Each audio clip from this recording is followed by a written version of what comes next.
माँ तू सबसे प्यारी है, माँ तू जग में न्यारी है। माँ तू सबसे प्यारी है, माँ तू जग में न्यारी है। अपने आंचल में रखना, अपने आंचल में रखना। हमें वरदानों से भरना। माँ तू सबसे प्यारी है, माँ तू जग में न्यारी है। माँ तू सबसे प्यारी है, माँ तू जग में न्यारी है।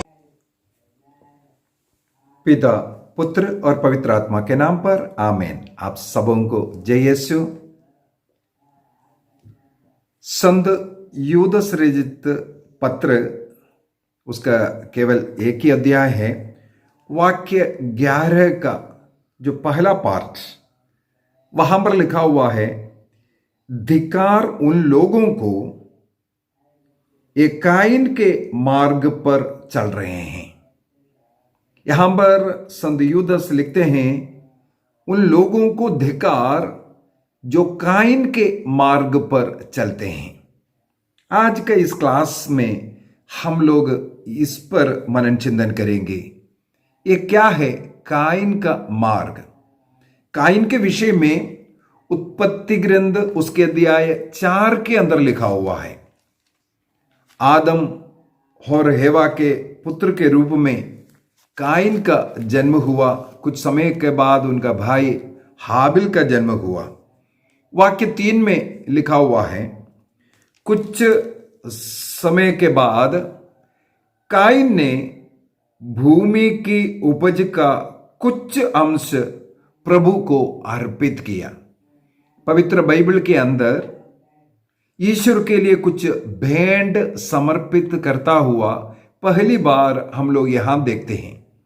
काइन एक किसान था, उसने खेतीबाड़ी किया और उस भूमि के जो उपज मिला उसे कुछ भाग ईश्वर के लिए अर्पित किया। और वाक्य 4 पर लिखा है, हाबिल ने भी अपनी सर्वोत्तम भेड़ों के पहलौठे मेमने को प्रभु को अर्पित किया। काइन ने अपनी उपज का कुछ अंश जब अर्पित किया तो उनका भाई हाबिल ने अपनी सर्वोत्तम भेड़ों के पहलौठे मेमनों को प्रभु के लिए अर्पित किया। यहां पर लिखा हुआ है, प्रभु ने हाबिल पर प्रसन्न होकर उसकी भेंट स्वीकार किया। हाबिल की भेंट पर प्रसन्न नहीं हुआ, ईश्वर हाबिल पर प्रसन्न होकर उसकी भेंट स्वीकार किया। वाक्य 5 में लिखा है, किंतु ईश्वर ने काइन को और उसके भेंट को अस्वीकार किया। काइन को अस्वीकार करने के कारण उसकी भेंट अस्वीकार हुआ। तो यहां पर हम लोग काइन किस प्रकार ईश्वर का आदर सम्मान करते हैं ये हम लोग देखते हैं। रोमियो का पत्र अध्याय 1 वाक्य 21 में लिखा हुआ है, वह ईश्वर को जानते हैं, ईश्वर को जानते हुए भी ईश्वर को जितना आदर सम्मान देना चाहिए उस रीति से ईश्वर का आदर सम्मान नहीं करना पाप है। हम लोग बारंबार करने वाले एक पाप है। ईश्वर को हमारे जीवन में जितना आदर सम्मान देना चाहिए, समय देना चाहिए, हमारे जीवन का पहला स्थान हमें ईश्वर को देना चाहिए, इसको ना देना पाप है करके लिखा। यहां पर काइन का मनोभाव इसी प्रकार का था। ईश्वर के लिए कुछ उसने अर्पित जरूर किया। कोई कोई लोग कहते हैं टूटे फूटे जो चूहा काटा हुआ सब प्रभु के लिए भेंट अर्पित किया। बाइबल के अंदर ऐसा नहीं लिखा है, इसलिए ऐसा नहीं सिखा सकता। लेकिन काइन का मनोभाव इसमें लिखा जरूर है। काइन किस मनोभाव से प्रभु को भेंट अर्पित किया, वहां पर लिखा हुआ है प्रभु के लिए वह कुछ अंश अर्पित किया। उसी जगह पर हाबिल के विषय में लिखा है सर्वोत्तम भेंटों का पहलोटे को अर्पित किया। हाबिल का वो मनोभाव प्रभु के प्रति उनके मन में जो श्रद्धा इस पर दिखाता है। हमारे प्रभु के प्रति किस प्रकार श्रद्धा रखता है, किस प्रकार हम आदर सम्मान करता है, प्रभु हमारे जीवन में किस प्रकार आदरणीय है, किस प्रकार हम प्रार्थना के लिए समय देता है, कौन से समय देता है, कितना समय देता है, प्रभु का कार्य हम किस मनोभाव से करते हैं, यह सब प्रभु देखता है। एक मनुष्य का स्वभाव ये प्रभु देखता है। यहां पर हम लोग देखते हैं हाबिल पर प्रभु खुश हुआ। हाबिल को प्रभु प्रसन्न होकर के स्वीकार किया। तब उनका भेंट को हमारे प्रार्थना, हमारी भक्ति, हमारे अच्छे कर्म किस मनोभाव से हम करते हैं, इस पर थोड़ा मनन चिंतन करने की जरूरत है। कहीं काइन की उस रास्ता को तो नहीं हम पकड़ा है। हमारे प्रभु के प्रति कितना आदर है, सम्मान है, प्रभु के वचनों के प्रति हम कितना आदर सम्मान देते हैं, उसको किस प्रकार हम स्वीकार करते हैं, किस प्रकार ईश्वर के वचन के अनुसार हम जीवन जीते हैं, यह सब मायने रखता है। निर्गमन ग्रंथ उसके अध्याय 23 वाक्य 19 के अंदर एक व्यक्ति किस प्रकार भेंट अर्पित करना है यह भी लिखा हुआ है, नियम बना कर रख दिया। ईश्वर ने मूसा नबी के द्वारा अपने जो प्रथम फल जो कुछ आप करते हैं उसके सर्वोत्तम चीज को प्रभु को अर्पित करना, यह लिखा हुआ है। सर्वोत्तम चीज प्रभु के लिए। नींद आते हैं टीवी सब देख करके, जब समय बाकी जो बचता है नींद आने के समय पर प्रार्थना के लिए नहीं बैठना। हमें सर्वोत्तम समय प्रभु के लिए देना है। बुढ़ापा होने के बाद हम प्रार्थना करेंगे तब चर्च जाएंगे, ये सोचने वाला अनेकों लोग हैं। रिटायर होने तो सोचने वाला, वो समय के लिए नहीं। बाइबल में प्रभु चाहता है तुम्हारा सर्वोत्तम समय, तुम्हारे युवा अवस्था, उस समय पर प्रभु के सेवा करने के लिए, प्रभु के साथ रहने के लिए, चर्च जाने के लिए प्रभु कहते हैं। सर्वोत्तम चीज प्रभु चाहते हैं। तो सबसे पहले हम लोग देखते हैं काइन का यह मनोभाव प्रभु के प्रति, जो ढीलापन, जो ठंडेपन,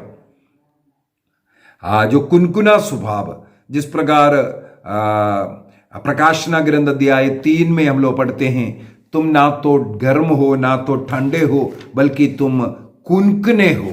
उस कुनकुना स्वभाव, प्रभु के प्रति जो कुनकुना स्वभाव दिखाना आज चलता है, एक दिन चर्च नहीं जाने से भी चलेगा, ऐसे ऐसे जो विचार रखना, इस मनोभाव को प्रभु यहां पर धिकार करते हैं। प्रकाशना ग्रंथ अध्याय 3 वाक्य 16 को, लेकिन ना तो तुम गर्म हो और ना ठंडे हो बल्कि कुनकुने हो, इसलिए मैं तुमको अपने मुख से उगल दूंगा। देखो, प्रभु अपने मुंह से उगलने के विषय में लिखा हुआ है। उसी प्रकार नबी यिर्मयाह का ग्रंथ उसके अध्याय 48 वाक्य 10 में, यिर्मयाह चैप्टर 48 वर्स 10 में, 48 का 10, वहां पर हम लोग पढ़ते हैं, वह व्यक्ति अभिशप्त है जो प्रभु के कार्य में शिथिलता दिखाती है। वो व्यक्ति अभिशप्त है जो प्रभु के कार्य में शिथिलता दिखाता है। शिथिलता दिखाने का मतलब है वही ठंडेपन चलता है, थोड़ा मिसा शुरू होने के बाद जाएगा तो भी चलेगा। इस प्रकार जो सोचने वाला जो मनोभाव, एक दिन नहीं जाने से भी चलेगा, इतना पैसा नहीं देने से भी चलेगा, प्रभु को क्या करना है, प्रभु को कार्य को करने के लिए अन्य अन्य लोग हैं, इस प्रकार सोचने वाला वो सोच, काइन का वो सोच उनका विनाश का कारण बना है। हम लोग आगे पढ़ते हैं, एक और वचन को थोड़ा पढ़ना अच्छा है। प्रवक्ता ग्रंथ सिराक चैप्टर 27 अध्याय 27 उसके वाक्य 3 में लिखा हुआ है, जो दृढ़तापूर्वक प्रभु पर श्रद्धा नहीं रखता उसका घर शीघ्र ही उजड़ जाएगा। यहां पर ये जो हिंदी ट्रांसलेशन है, लेकिन अन्य ट्रांसलेशन को देखेगा तो और भी अच्छा है। ईश्वर के भक्ति में जो व्यक्ति दृढ़ नहीं है और उत्साही नहीं है, उनका घर उजड़ जाएगा, ये लिखा हुआ मिलेगा। प्रभु के कार्य के लिए हमारे मन में एक उत्साह की जरूरत है। नबी एलिया के विषय में हम लोग पढ़ते हैं, राजाओं का पहला ग्रंथ उसके अध्याय 19 वाक्य 10 में ये नबी एलिया कहते हैं, मैं प्रभु के प्रति जो मेरे अंदर जो उत्साह है, इस कारण में यहां पर हूं। जो होरेब पर्वत पर 40 दिन रात वो उपवास करते हुए पहुंचा, प्रभु पूछते हैं, एलिया तुम यहां क्यों है? उत्साह के कारण उत्तर देते हैं। वाक्य 14 में भी यही उत्तर देता है, मेरे विश्वमंडल के प्रभु के प्रति मेरे मन में जो हृदय में उत्साह है, इस कारण मैं हूं। तो प्रभु के प्रति उत्साह दिखाना जरूरी है। काइन के समान चलता है, ये स्वभाव हटाना है। ऐसे मनोभाव वालों को संत यूदस कहते हैं, धिक्कार उन लोगों को काइन के जो मार्ग पर चलते हैं। दूसरा, काइन के विषय में हम लोग उत्पत्ति ग्रंथ अध्याय 4 के अंदर देखते हैं, जब ईश्वर ने हाबिल की भेंट को स्वीकार किया तो काइन को अच्छा नहीं लगा, वो क्रोधित होकर चेहरा उसका उतरा हुआ था। ईश्वर ने उससे पूछा, तुम्हारा चेहरा उतरा हुआ क्यों है? तुम भलाई कार्य करो, भला कार्य, अच्छा कार्य करो, तो तुम्हें इस प्रकार क्रुद्ध होने की जरूरत नहीं। वाक्य 6 के अंदर, जेनेसिस चैप्टर 4 वर्स 6, उत्पत्ति 4:6, तुम क्यों क्रोध करते हो और तुम्हारा चेहरा उतरा हुआ क्यों है? जब तुम भला करोगे तो प्रसन्न होंगे, यदि तुम भला नहीं करोगे तो पाप हिंस्र पशु की तरह तुम पर छपटने के लिए तुम्हारे द्वार पर घात लगाकर बैठेगा। भला कार्य, अच्छा कार्य, चाहे प्रभु के लिए चाहे अन्य लोगों के लिए, भाइयों के साथ व्यवहार, ये सब अच्छा भला कार्य होना जरूरी है। अन्यथा शैतान घात लगाकर बैठा हुआ है, कब हमारा विनाश करें।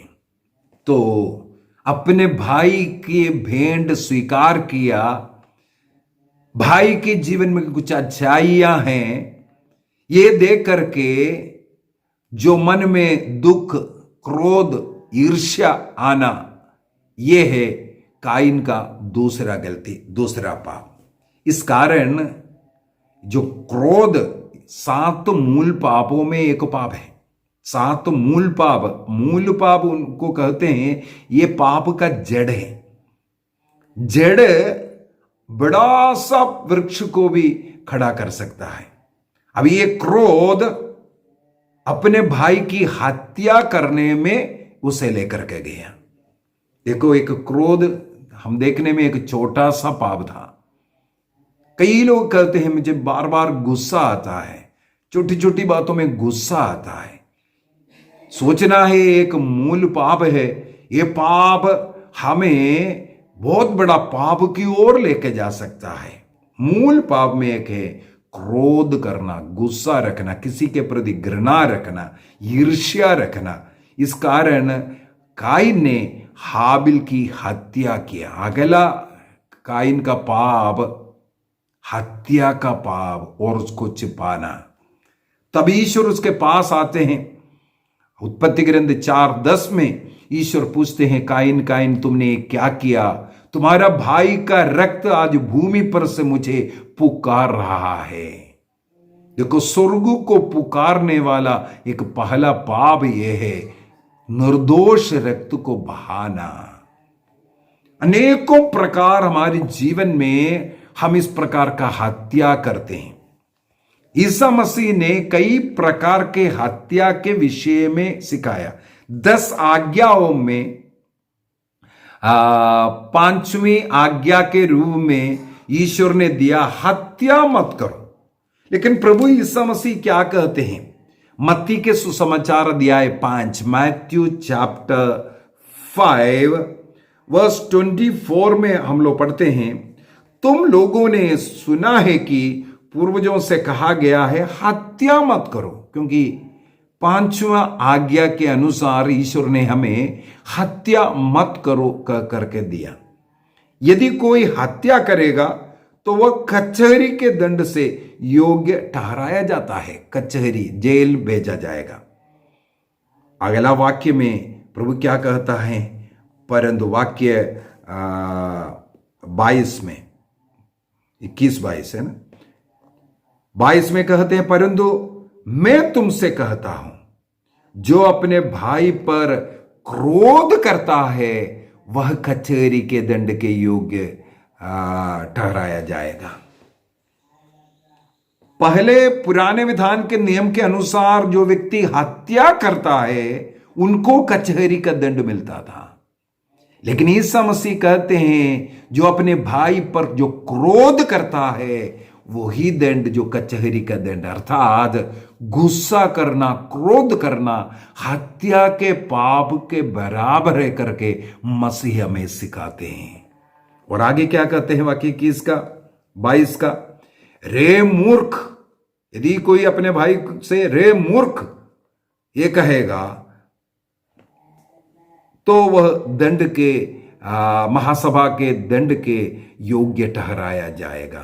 रे नास्तिक कहेगा, नरक की आग के योग्य ठहराया जाएगा। अर्थात अपने भाई के ऊपर क्रोध करना, बातचीत नहीं करना, उनके घर नहीं जाना, ये सब हमें नरक दंड के योग्य बनाता है। हम लोग सोचते हैं हमने कोई हत्या नहीं किया, लेकिन ईसा मसीह कहते हैं जो हत्या का जो पाप है उस पाप का बराबर है अपने भाइयों से बैर करना, बातचीत नहीं करना, उनके घर नहीं जाना, उनकी निंदा करना, दूसरों को दोषारोपण करना, दूसरों का अपमान करना, दूसरों को जो देना चाहिए नहीं देना, ये सब। यदि हम लोग प्रवक्ता ग्रंथ सिराक चैप्टर 34 को पढ़ेंगे, 34वां अध्याय को, 34वां अध्याय वाक्य आखिरी वाला जो वाक्य है 29, 30, 31 को हम लोग पढ़ते हैं। वहां पर लिखा हुआ है अध्याय 34 का वाक्य 25, 26, 27 तीन वाक्यों को, 25, 26, 27 ये तीन वाक्यों को हम लोग पढ़ेंगे। वहां पर लिखा हुआ है, भीखी की रोटी से दरिद्र का निर्वाह होता है, जो उससे छीनता है वह उसका रक्तपात करता है। जो भिखारी भीख मांग करके जीता है, यदि कोई उससे छीनता है वो उसकी हत्या करने का बराबर है। दूसरा वाक्य 26 में कहते हैं, जो अपने पड़ोसी की जीविका को छीनता है वह मानो उसका वध करता है। पड़ोसी की जीविका छीनना कई प्रकार का है। हो सकता है उनके नौकरी में कुछ आपने रुकावट डाला, या उनके जीवन किस बिजनेस के द्वारा या कोई खेतीबाड़ी के द्वारा जो चल रहा था उसमें कुछ ठेस पहुंचाना। उनके खेतीबाड़ी में मान लो कोई गाय घुस गया था, आपने देखा, आपने उसको भगाया नहीं, उनको बताया नहीं, उनकी वो जीविका नष्ट हुआ, आप उनकी हत्या करने के बराबर है।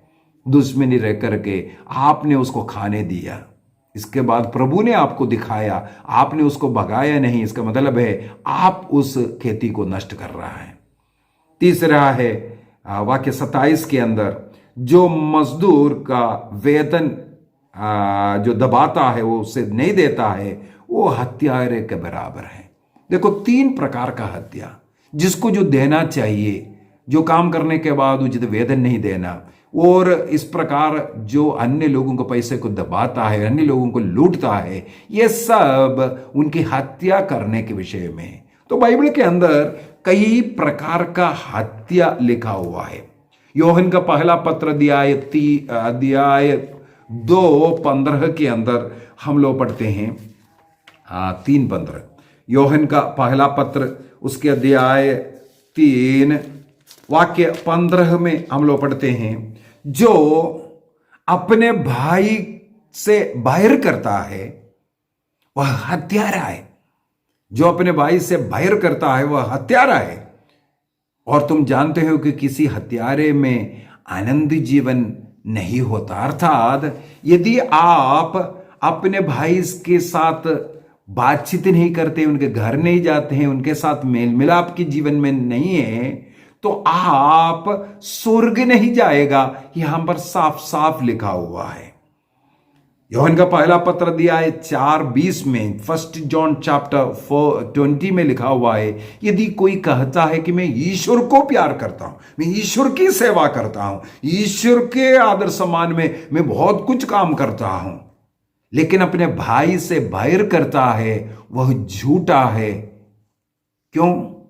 क्योंकि अपने साथ रहने वाला, अपने घर में रहने वाला, अपने पड़ोस में रहने वाला, अपने साथ काम करने वाला उस भाई से आप यदि बैर रखते हैं, उनके साथ मेल मिलाप का जिंदगी नहीं, प्यार का जिंदगी नहीं, तो जिसे आप देख सकता है उन्हें प्यार नहीं करता, तो जिसे नहीं देख सकता अर्थात ईश्वर को हम देख नहीं रहा है, उन्हें कैसे प्यार करेगा?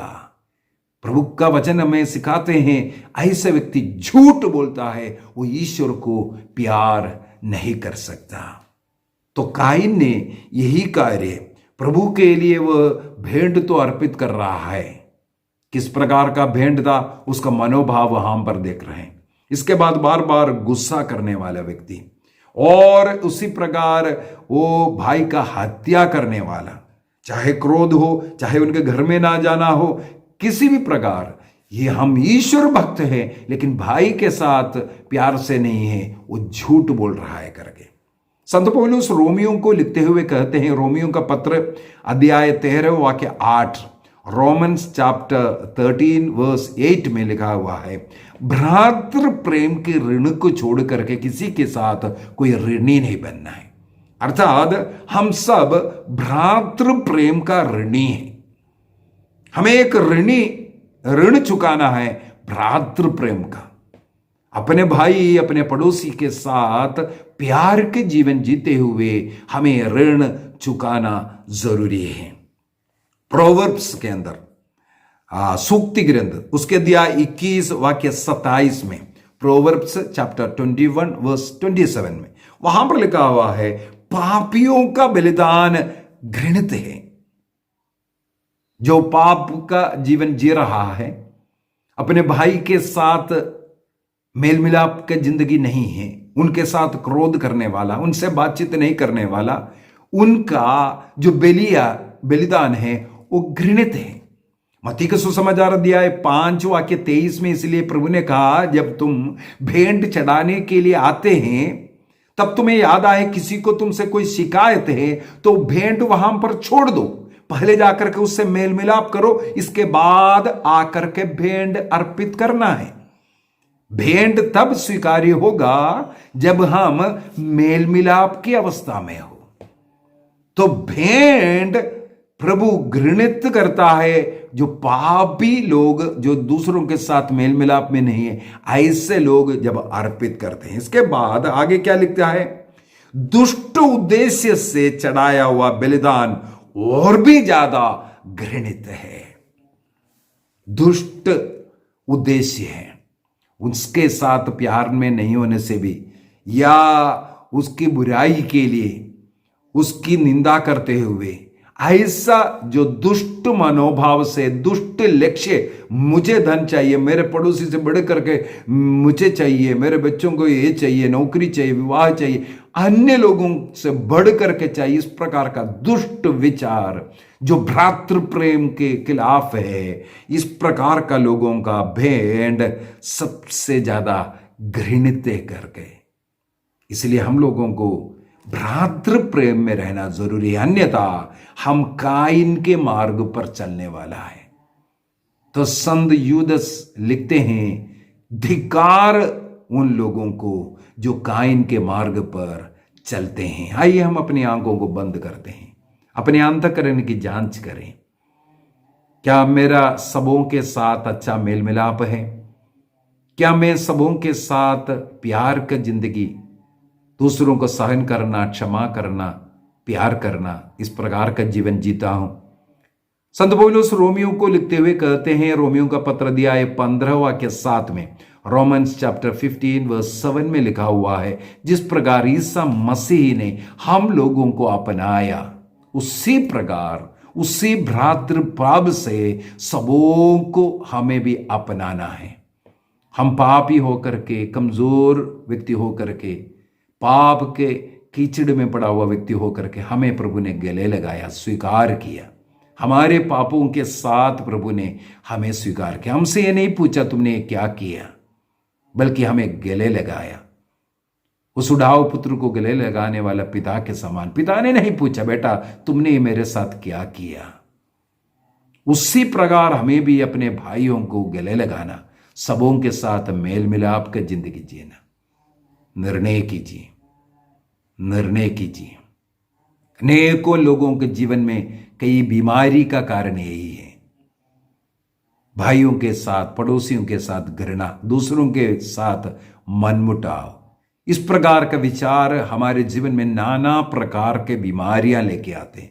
कैंसर की बीमारी से लेकर के अस्थमा की बीमारी, शरीर में दर्द हो या अन्य नाना प्रकार के बीमारियां, हार्ट का प्रॉब्लम हो, किडनी प्रॉब्लम हो, अंतःकरण की जांच करें। किसी के साथ हमारा मन मुटाव है तो मेल मिलाप करने का, हम जाकर के उनसे मेल मिलाप करने का, गले लगाने का, उनसे माफी मांगने का। अब तक हमने बातचीत नहीं किया, हमारे मन में उनके प्रति घृणा रखा, किसी के प्रति हमने बुराई किया, निंदा किया, ऐसे अवसरों के लिए प्रभु से माफी मांगे। सबों के साथ मेल मिलाप में रहने का निर्णय करें। मैं जाऊंगा और पिता से माफी मांगूंगा। उठाओ पुत्र, उठा और चल पड़ा।